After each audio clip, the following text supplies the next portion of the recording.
Okay. Well, let me say a special good morning greeting going out to all the folks who are right now watching the Mass Breathers Morning Show. We're in our final segment. And I have online here with me none other than somebody who I have, always admired. We have Shermain Jeremy here on the show with us this morning. Good morning, Shermain. I know you're very busy, so I'm not going to take up too much of your time. How are you doing this Good morning? morning. How are you doing this morning? I'm good. How are you? I'm How are great. you? I'm great. I'm finding constructive things to do with my Thanks for time. having me. You're welcome. Now, Why not? I wanted to have a conversation with you about a lot of things. Where you are now with tourism. Also, you in the past from pageantry to music. I wanted to have all of that. I wanted to speak about all of that with you. So let's start. Okay. Let's start way back, way back in the day. Um, Way back. way Yes. back. um, Way back. you most persons may have known you from when you entered the Miss Antigua and Barbuda pageant.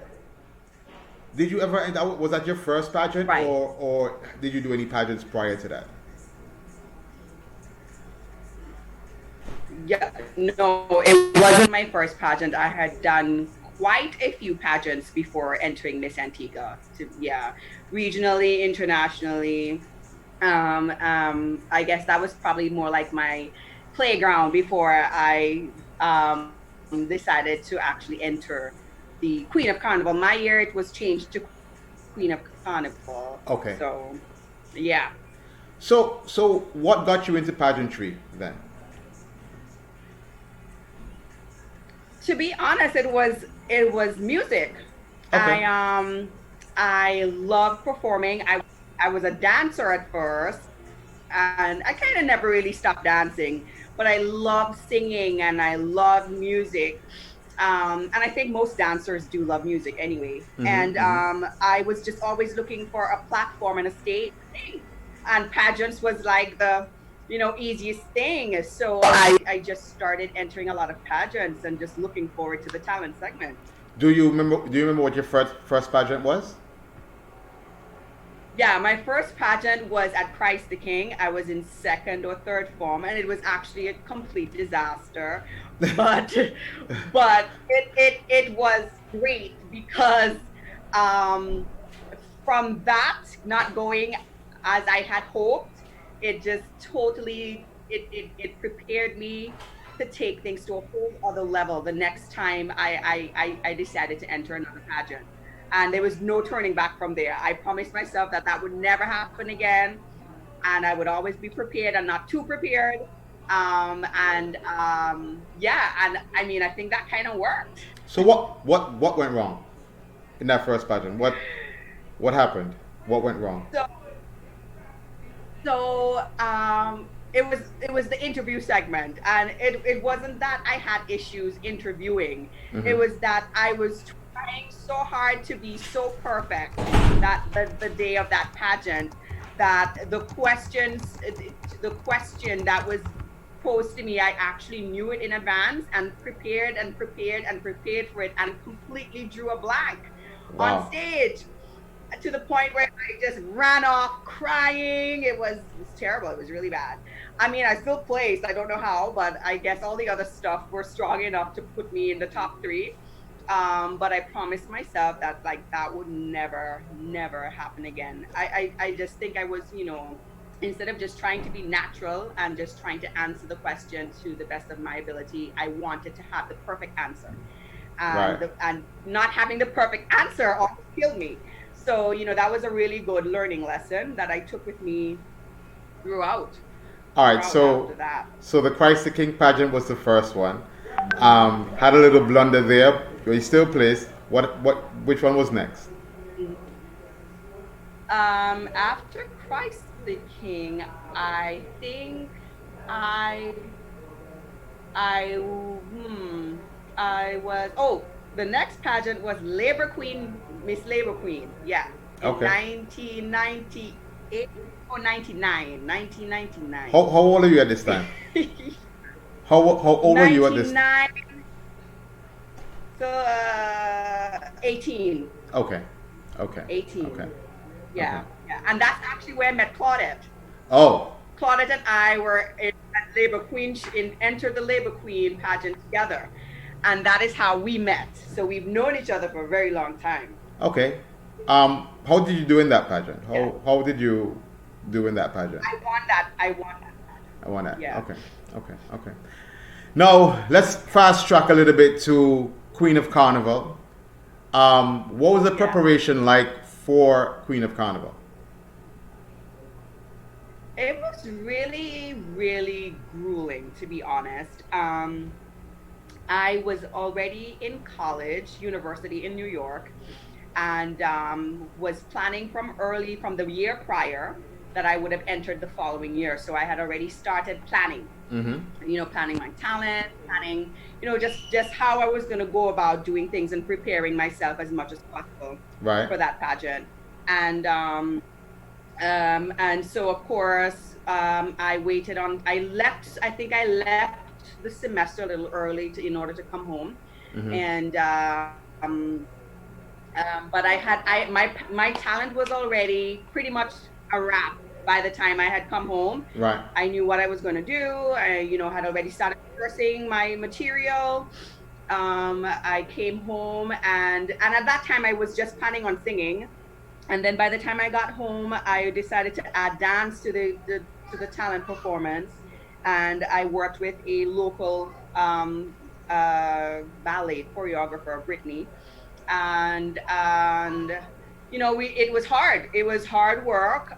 Though I was dancing, I wasn't really doing point per se, so it was learning to do point just for a pageant was really grueling, like painfully grueling.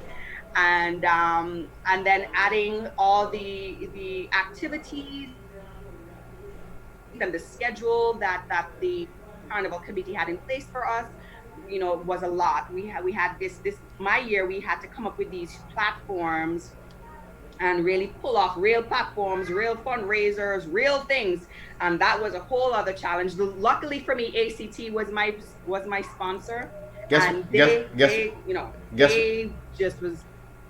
Guess what? ACT is also powering this. ACT is also powering this broadcast as well. No, I remember. I couldn't have asked for better. Yeah, big up to the team over there at ACT and Radio Shack. I think if Yes. if memory serves me correctly, you did part of your performance was doing the song Que Sera? No, the song I did was I will go with you. It was actually a song. I think it was made popular by Andrea Bocelli and Sarah Brightman did a duet. I don't know if that was the original version, but it was a popular song. And then what's her name? One of these old school pop artists. I forget her name. She actually did a dance house mix version to it. Right. So it was popular a few years prior, and So after winning Queen of Carnival, you went on to JC's, and how did that whole experience change your life?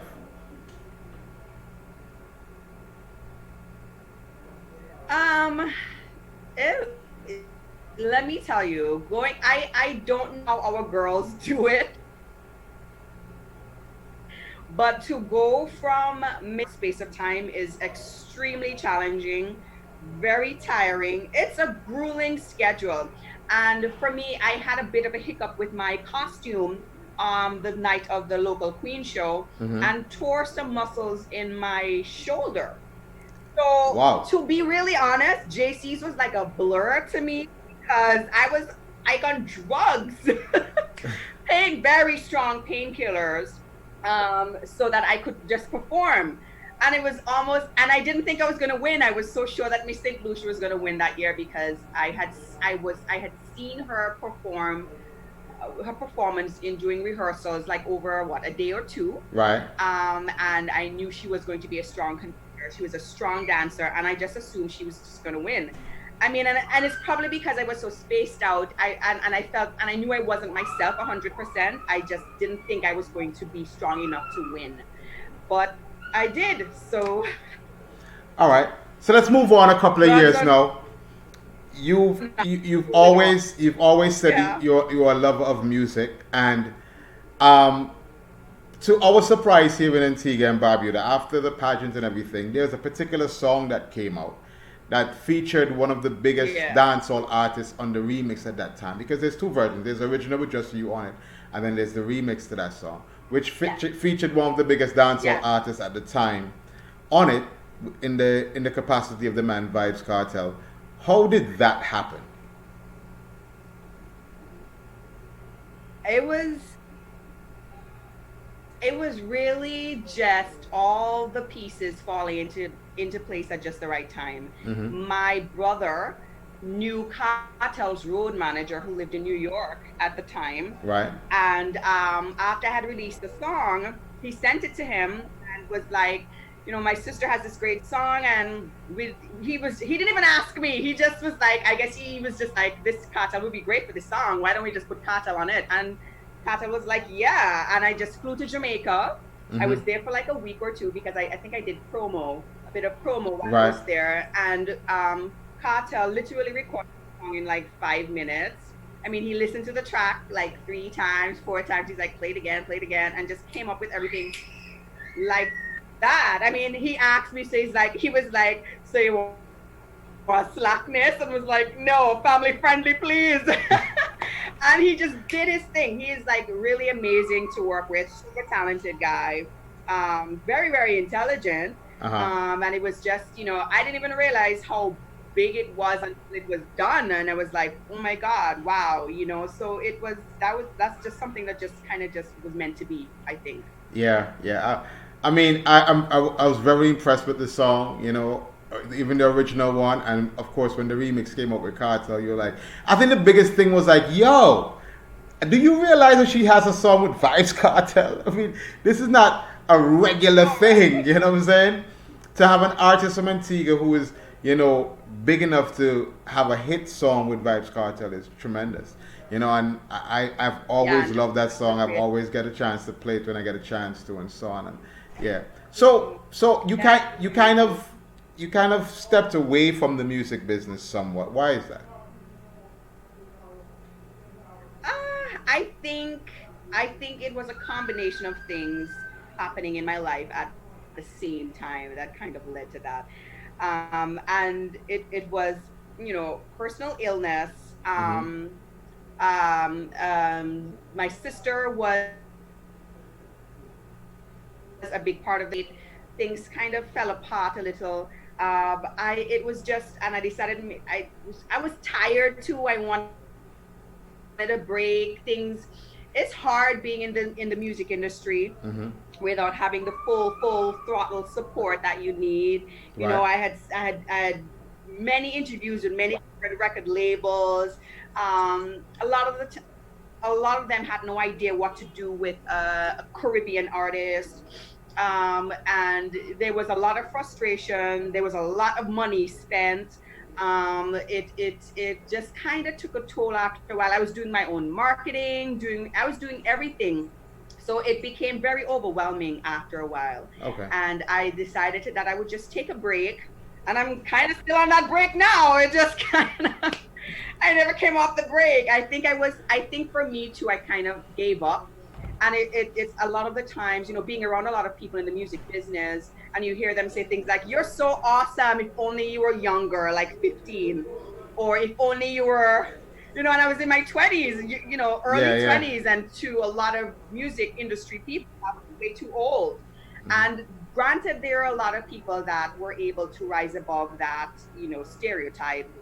Um, I still think that there's this notion that an artist, a record label doesn't want to invest in an artist unless they're already self grown, self blown up, and they have something to write on, or they're really really young and they have the opportunity to groom them from very very early. So there's like a longer quote unquote lifespan.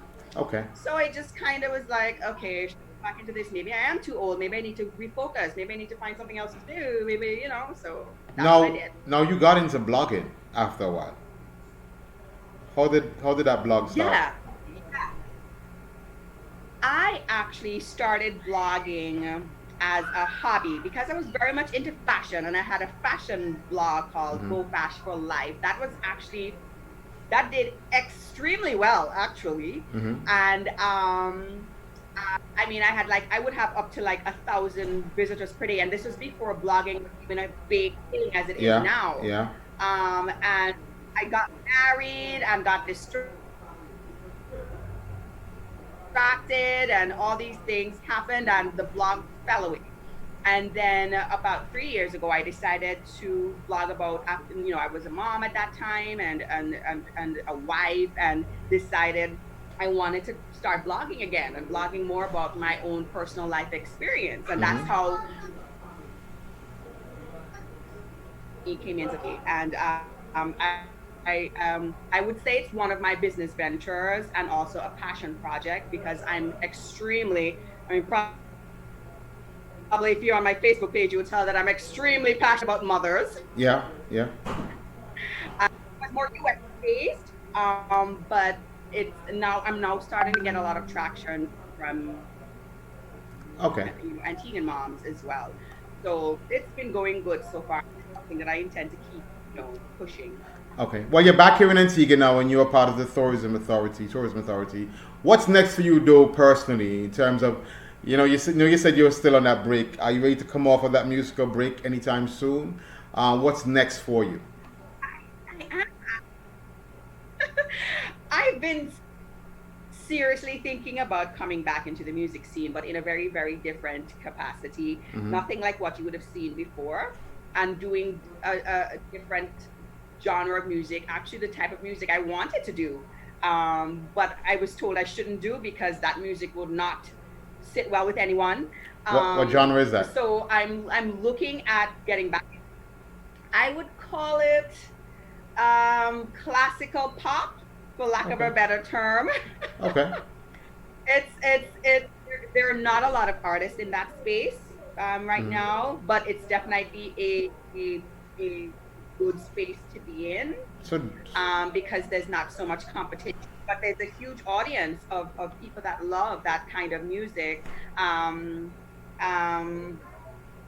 I like FK Twigs is one. FK mm-hmm. Twigs is one person I love, and there are others that are more strictly classical. Even Sarah Brightman was probably one of the first people to kind Yeah. of do the classical pop mix back in the day, and she does her thing. And she is a huge like inspiration of mine ever since doing that song for Queen Show back in the day.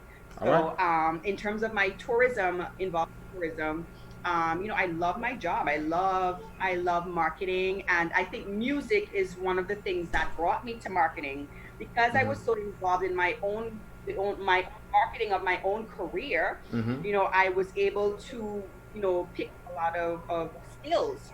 And I went back to school and I did a lot of online programs in digital marketing, social media, and it just kind of became a thing for me. And I love being creative. So I think that's why tourism is such a great fit for me.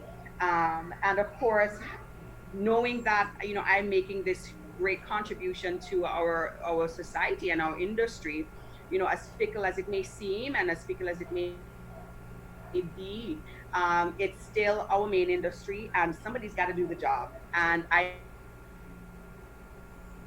like what I have for. Okay. The connection. Our connection is getting a little And bit. Before I'll let you leave. How are you passing the time during this isolation period? I am working at home remotely. The entire team is. I'm also homeschooling my kids Okay. who are 3 and 5, Okay. and it has not been easy, but we take it one day at a time. Mm-hmm. Uh, with the flow, I'm trying not to add any unnecessary pressure on myself or Okay. my new normal, and we know that it's going to take some time to adjust, and that's what we're doing. All right. I want to say thank you for joining me here. Of course, it's always a pleasure whenever I get a chance to speak to you. I look forward to other things you have coming up. Looking out for that new music whenever it drops, and you keep doing what you got to do, man. Of course. All right. You too. Thank you so much.